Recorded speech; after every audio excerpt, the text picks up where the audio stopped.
Well, it's been a few weeks since you last saw me, but don't think I haven't been toiling away on these Game of Shrooms paintings because we've been doing a lot of sanding, we've been doing a lot of priming, and we've been doing a lot of watching paint dry, to be perfectly honest with you. But most importantly, we've been making a lot of progress. So before we jump into the video, allow me to introduce myself if you are new here. My name is Amy, and I'm an oil painter based in California, and I paint mostly portraits. But recently, we've been working on something a little different for a very special event coming up called Game of Shrooms. If you do not know what Game of Shrooms is, it is a global art and seek event where basically artists in your area will make and hide mushroom-themed art in a public space for others to find and keep. It is so much fun, and this year is my second year participating, so this is actually the beginning of a mini series of videos that I will be doing to document the process of the 3 paintings that I will be doing for this year's Game of Shrooms event. If you would like to learn more about Game of Shrooms and how you can participate, you can watch my previous video here where I talk about it in a little bit more detail, or you can actually just go to the Game of Shrooms website at yumfactory.com/projects/Game of Shrooms. All right,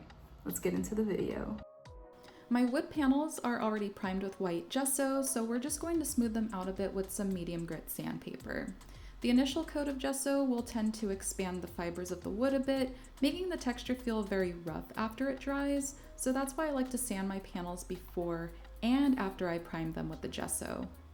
These panels are basically just a slab of wood, so the sides are a bit splintery where the cut went against the grain. So I'm taking some extra time sanding the sides down as smooth as I can by running them along some sandpaper that I've laid flat on my table. And I of course go over the face of the panel to smooth out any rough textures, which also creates a fine tooth texture to help prep it for the oil paint. So sanding also leaves behind lots of dust, which can prevent the paint from sticking to the panel. So before I go in with more gesso, I'm just gonna give these a quick wipe down with a damp cloth. So even though I just sanded these, you could still see a lot of texture right here. And this is pretty smooth. The texture you're seeing is mostly just little holes and craters in the wood where it's not really damaged wood necessarily. It's just the way that the cut is cutting against the grain.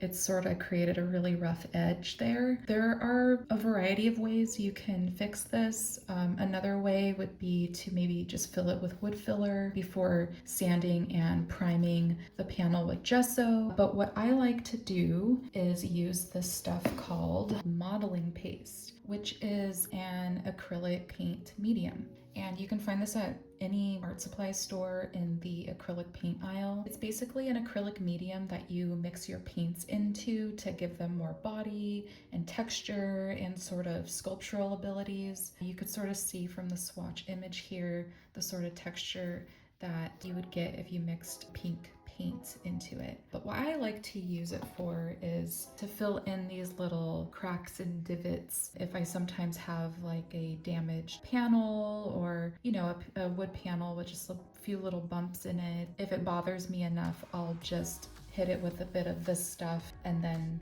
let it dry and then sand it down, and it's usually nice and smooth after that. So the tool I like to use to apply the modeling paste is a nice rigid palette knife. This is a stainless steel palette knife. I use these a lot for my oil paintings, so I want to make sure it's super clean. I clean this off with a bit of alcohol just to get rid of any residue of any oil paints or oil paint mediums off of it, because we're going to be using an acrylic material, so I want to make sure that this is nice and clean before we dip it into the modeling paste. Now I'll take my knife and just scrape off a tiny bit. You don't need much, especially if you're working with such a small area, but what I'll do is I will just kind of scrape it on, glide it along the rough area, and kind of just lightly graze over it. You're not really scraping it too hard. You just kind of want to fill in those little cracks and divots. And it doesn't have to be perfectly smooth either. Get it as smooth as you can with the knife, but don't worry about any rough textures that you're adding on. You can even scrape away residual bit of it off if you maybe added a little too much. That's okay too. Like I said, a little goes a long way, and I think that looks pretty good right now. So I know we just sort of made it look a little uglier, but don't worry about that. We're basically gonna just go back in and sand the rest of this off, and it should be a lot smoother than what we started with. Okay, it is the next day and we've given these guys plenty of time to dry. This modeling paste doesn't take too long to dry, but I didn't really have time yesterday to finish these up. We've allowed plenty of time for this stuff to dry, and we're gonna go ahead and sand this down to get it nice and smooth one last time. Also, I'm in my garage with the door open, and I'm wearing a mask because I don't sand anything, wood, gesso, anything like that without proper protection. I could even take it a step further and put on some goggles, some eye goggles, eye protection. My glasses I feel are fine for now for just this light sanding, but you definitely don't want to breathe any wood dust in or any gesso or dried acrylic medium dust in. You don't want to be breathing in any dust really. So I always wear a mask. I always try to have proper ventilation when I can, so I don't do any sanding in my studio. So just wanted to throw that out there. As I'm sitting here editing this, what's supposed to be a vlog, I'm noticing my tendency to make everything I film a tutorial. So I hope you like tutorials, and I hope that for maybe some of you watching that this is somewhat informative, but also entertaining. I did edit this down a lot, as much as I could, to keep it short and sweet. So with that said, let's speed through the rest of this sanding. We're gonna take a wet rag and just do one more wipe down on each of these just to clean off any dust. Also, one thing you've probably noticed is this line going down the center of each of my panels, and that is because I've already installed a hanging implement on the backs of these. And so when these round panels are hanging on the wall, I want to make sure that the mushroom, each of the mushrooms is going to be centered on the panel. So when I hang it on the wall, they'll be perfectly aligned with like the center of gravity basically. I installed a countersink hook to the back of these already. It's taped over so you can't see it, but you can kind of see the little groove that I drilled out here. I'll insert a picture here of what it actually looks like, but it's basically just drilling out a little pocket, installing a sawtooth hook picture hanger to the inside of that little groove, and then that way when you hang it on the wall, it's nice and flush to the wall and you don't have this gap of space that the hook is causing by just drilling it on top of the piece of wood. So it's my first time doing that and I'm pretty proud, but I'll show you guys that at the very end when we peel this tape off. So now these panels are ready to paint. So the next thing I'm going to do is a bit of color matching. The mushrooms I'm painting are going to be monochrome, so they'll be painted in varying tones of the same color. Now I like to paint the sides of my panels in a solid color, and that's something I do before I begin the actual painting. So that's why I use acrylic paint for this part, because I need the paint to dry pretty fast. Since the actual paintings will be done in oil, I'm going to test some colors and maybe even mix some colors to use as the base of each monochrome palette. I'll create a paint swatch of the middle tone for each color palette and use that as my reference for the side profile color that I will now mix in acrylic paint. This way I can be sure that the acrylic color that I use on the sides will match the overall hue of the colors I'm going to be using in my paintings.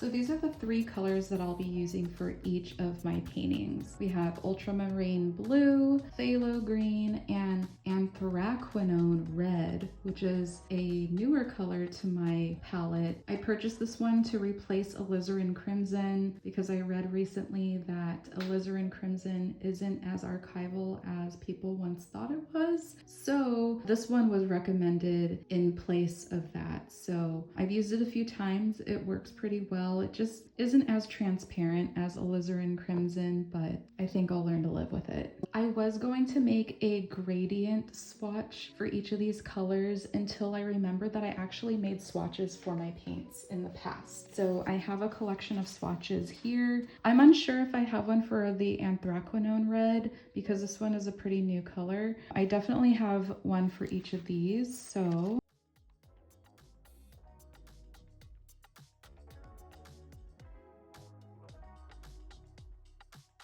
aha, this one belongs to this one. Holbein. We may have to actually make a swatch for this one, but we have these two and I think these two are gonna work. I'm swatching just the red itself, but also mixed with a 1-to-1 ratio of the red and white to get a sense of what the lighter tones will look like in the painting. Adding white to any color decreases the color's chroma, some more than others, so it's helpful for me to swatch colors this way just to see how they behave. So I'm glad I'm mixing some swatch colors because I'm realizing that this isn't the color I really want for that painting. It has a really nice vibrancy in its color just straight out of the tube, but when it's mixed with white, can you see how it looks sort of gray? It's not super vibrant and punchy as I'd like it to be. So I think I'm going to go with primary magenta.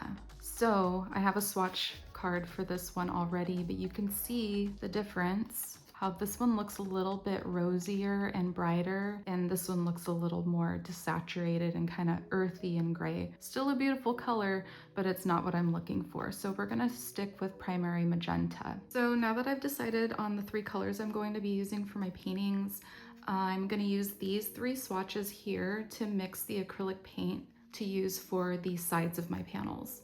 Well, I mixed the colors off camera, so sorry if you wanted to see that part, but I'm starting by painting the edge around the back side of the panel first. When I'm ready to paint the outer edge, I like to attach my panels onto a sort of pedestal. For this, I'm using an empty lotion container, but you can really use anything as long as you can attach your panel to it securely. This helps so that I don't have to physically handle the panel while I'm painting it, because that just always makes a huge mess, and it also just keeps the panel elevated while it's drying.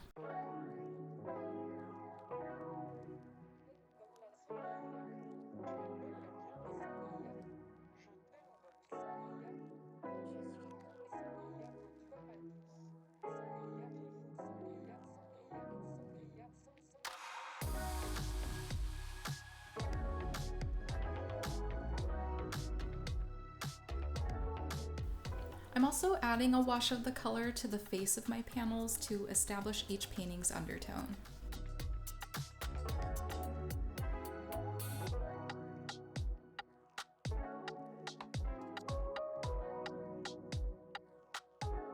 So, it has been about 2 weeks since I've last touched these things, but needless to say, they have had plenty of time to dry and have been patiently waiting for me to start sketching. So let's get these sketches going so that we can finally start painting. I will see you at the easel.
And this is the pencil I'm using for my sketches in case you're curious. I love these Stabilo All pencils for all kinds of projects because they mark on virtually any surface, wood, glass, metal, etc.